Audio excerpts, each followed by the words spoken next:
You don't decide to be an artist. It just happens. It just evolves over the course of your life. And I think when I was a kid, I was always drawing and I was always making something. And that creative outlet saved my life in loads of ways, I guess. Being in a space that's creative is where I kind of feel like I flourish, or where I feel like I can be of benefit. My work has to be an invitation. I'm not interested in being lofty or creating work that people feel outside of.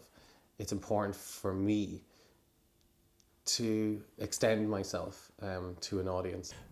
We are currently going through a massive literary transition where we're moving from the book as a hard copy and as an object into the realms of books and literature being ingested through the internet or through ebooks or any kind of online material. The project itself started off looking at the book as an object and our relationship with the book, and also how that's dissolving.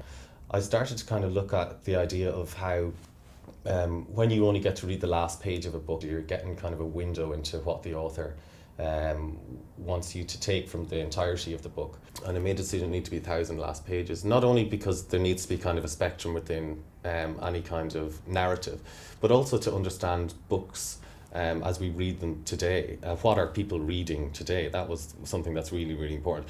As books are kind of leaving the shelves and as bookshops are closing down, this is a bit of a time capsule, really, because there's 1,000 last pages from books that contemporaries and peers are reading. Biopredations started online with one page, which was a Facebook page. Through that, then people started to post me pages that they'd torn out from their books, and it became quite a tangible thing where I was receiving post. So rather than it just becoming something that was happening on Facebook, it became something that was happening in the world, that was going through a postal system, that was arriving to my house.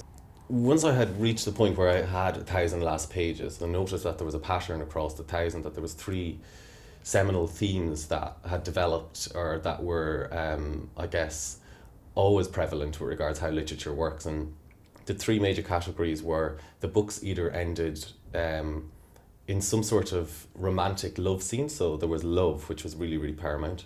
Then there was death, which was also very, very paramount. And then there was a category that I have called endings. And endings, I suppose, was essentially the author making you aware of you reading a book, or making you aware of the medium with which you've just experienced some creative narrative. That pattern was quite an interesting thing to discover, and it also gave me somewhere to move forward with regards to how I was going to realise the exhibition. I read the last line of each of these 1,000 last pages, and they all fell under these 3 headings. And then, using just the last lines, developed a script, and each of the characters represented one of the 3 strands, which was love, death and endings. So each character had a hook already. But you's carrying crosses. Child! Is my shit? Smell my piss? I am the queen.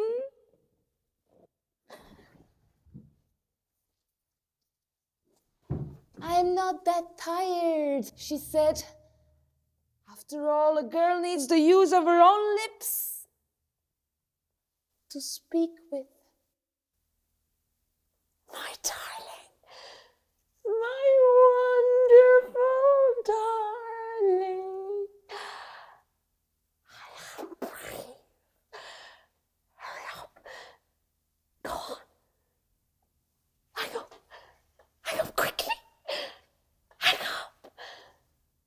I love you. I love you. I love you. Curtain! What's interesting about Brendan for me is I think of Jean Cocteau because of that association of theatre and film, and both seem to be responding in the same way. Because of the aesthetic, there's a very, very strong aesthetic in Brendan's work, and because of the poetic, literary side of the work. It tends to be more conceptually driven, so research-based, of an intellectual level.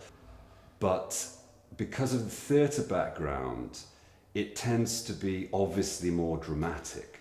you are experiencing a difficult narrative. It has a Joycean feel to it. A lot of the time my work will start by me dissecting some kind of literary text, or I'm very interested in cinema that has theatrical origins, or the idea that one story can be told 1,000 different ways. Sometimes linear narrative is something that we can ingest and we can accept very, very easily. It's actually sometimes when you're seeing one thing and hearing another, that's actually when your imagination and your brain ignites a little bit, because you see something that's a little off kilter. As a non-linear narrative, it was a challenge to put that together. But I think one of the biggest challenges was really actually convincing the three actors that this was a script that we could work on together, because you're asking an actor to look at something that's not like a standard script, and they know that there's not necessarily a narrative there, but they're still seeking that as an actor. They need something to hold on to. The end. And I can't read my thoughts of Lisa's words and her kisses in that hospital unit. These ones.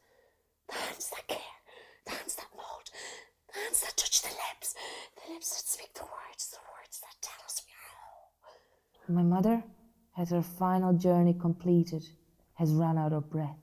It was like being in some parallel life for 72 hours, because we were in this dark space with 3 sets that Brendan made.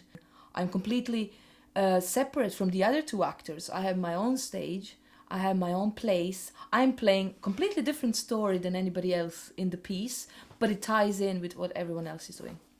Saying one thing and playing another, which was kind of, we used it with doing Shakespeare. And this, what we did with Brendan, really reminded me of it. And I felt, wow, this is like as acting can get. It was like some kind of weird game in which you are doing one thing but doing another. So it was almost like your coordination, the brain coordination, had to, work on so many levels. Yeah, process, I guess, by its definition means that it is that. It's experimental, and you do certainly have some sort of end in sight. Mine is generally some sort of aesthetic visual end, rather than understanding or trying to put a lid on how I think things should be, and like shelving that and saying that's that and that's that.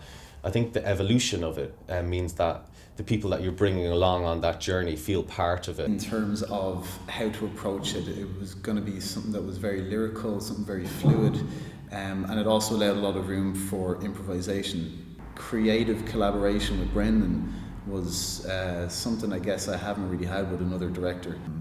Brendan had kind of a vision, a clarity of vision for what he wanted, but what he also allowed me to work very freely within that, and to bring a lot to the visual style of the piece, which was established through the set, through the mise en scène, and then how we lit it. I'd inherited his life and laid him to rest, and that the moment I might hurt, I might throb. I didn't think I'd ever been happier. At least he saved us all his funeral expenses, he said. Everlasting hope. I'm going to hope for the best. I think if you have 1 point here and 1 point here, then you're going to move in a linear fashion. But if you add another point, then you have a space, which is a triangle to work in. And when I looked at how the characters were going to appear on film, each character occupies a point in the triangle. 2 of them are fixed, and then one of the characters is on wheels.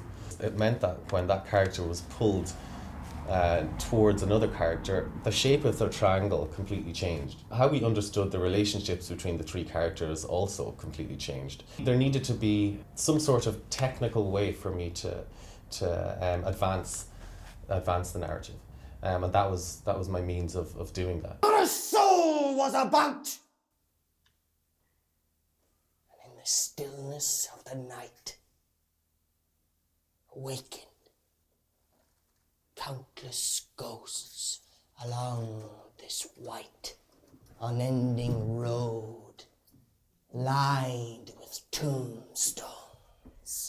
I believe it nonetheless, because and she was weak and eerie. Till then,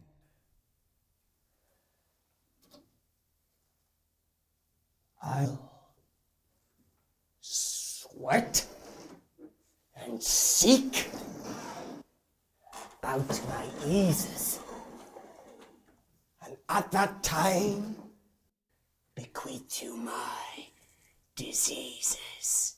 The nature of the connections between the characters, it allowed us to move within this triangle that which we'd spoken about before, and then become very, I guess, creative in how we would find the shots and how we would find the style.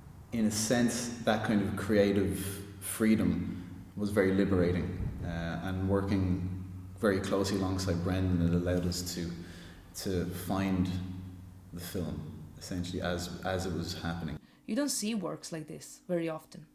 I think people don't tend to do, that I would know, that make theatre. Theatre can be very straight and conventional. So this was theatre, but it was filmed. People who do film don't do as many experimental things like this. So this was like as experimental as you can get.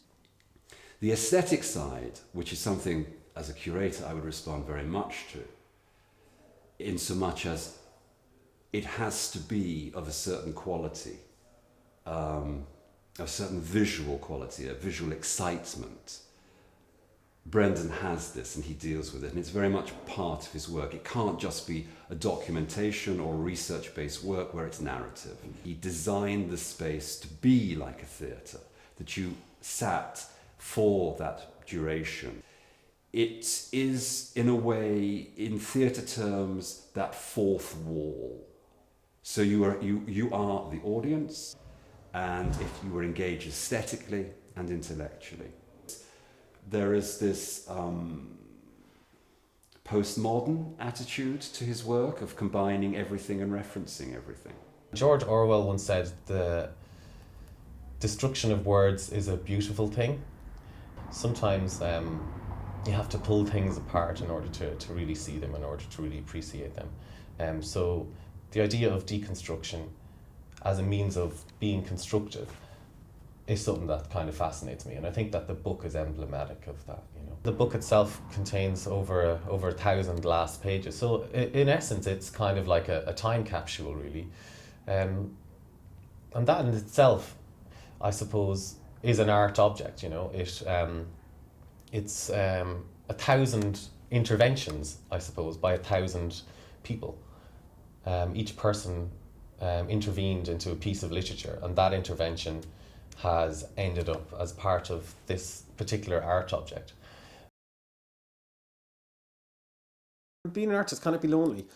I don't know. I mean, I think it depends on your personality, being an accountant, you can be fucking lonely, I don't know, everyone feels lonely sometimes, I don't feel like, because when I'm feeling lonely, I don't think I'm lonely because I'm an artist. Sometimes I'm lonely as a human being. I don't think I'm a perfectionist. I don't know if perfection really exists. I think that it's great to strive for something in your work, but I don't know. I mean, perfect things are really fucking boring. I think people like to see like the cracks, I'm pedantic, but I'm pedantic with my work, and I find when I'm not working, I can be pedantic about other things. So I think being pedantic when I work means that's an outlet for that. I can also reach a point where I can cut that off. Generally, it's 5 minutes before an exhibition opens. I don't think I'll ever stop. In fact, I know I won't stop because it's not. I don't even think about stopping. It never occurs to me, I need to stop.